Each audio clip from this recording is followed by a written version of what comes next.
BFM Business, BFM Patrimoine, la polémique.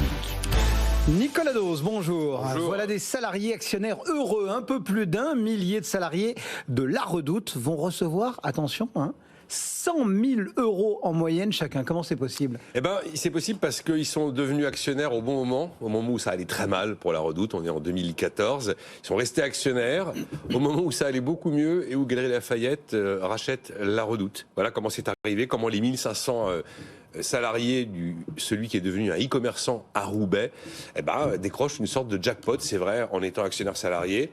C'est une histoire assez exceptionnelle, assez rarissime. C'est pas la vie courante de tous les actionnaires salariés, mais elle est assez incroyable. Bon, alors racontez-nous comment on arrive à un tel jackpot pour les salariés. On est en 2014, La Redoute, c'est la cata, ça va très très très mal. Et le propriétaire, qui s'appelle Kering, mais qui avant, souvenez-vous, s'appelait PPR, pour Pinot Printemps Redoute, décide de sortir. Il sort avec l'euro symbolique, c'est tout.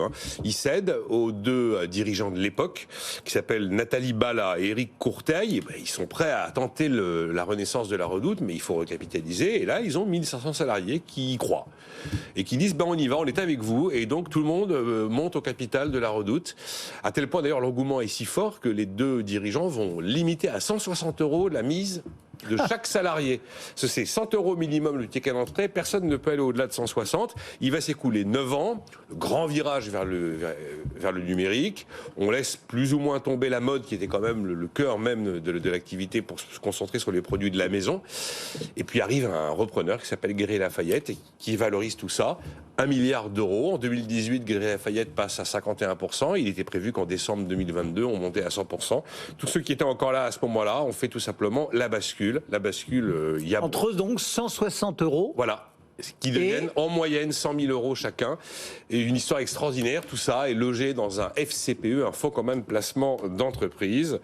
Et ils ont donc tous réalisé un bond financier absolument phénoménal. Il y a des témoignages dans le Parisien ce matin, celui qui raconte que c'était inespéré, que du coup il réalise un projet immobilier. Enfin, voilà. Ouais.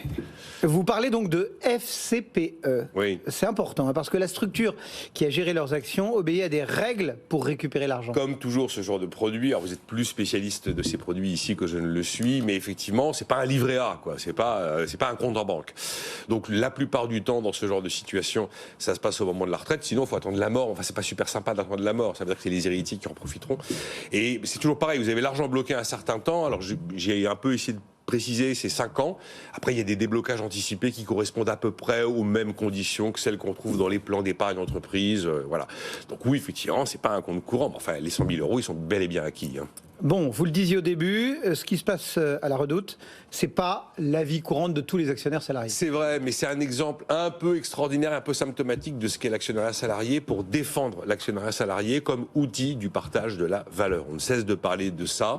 Alors aujourd'hui, c'est plutôt quelque chose qui est très développé chez les grands groupes. Il y a même pas mal de grandes entreprises françaises où les salariés sont les premiers actionnaires. C'est le cas chez Total Énergie, 7% du capital. C'est le cas chez Veolia, 6,5% du capital. Ce sont les salariés, ils sont premiers actionnaires. Je crois bien que c'est le cas à la Générale aussi, avec plus de 6% du capital. Des salariés très présents chez Renault, très présents chez Airbus. Il y a une entreprise sur 5 en France de plus de 1000 personnes qui fait de l'actionnariat salarié. C'est donc quelque chose qui est en fait hyper efficace. C'est une réconciliation en plus du capital et du travail.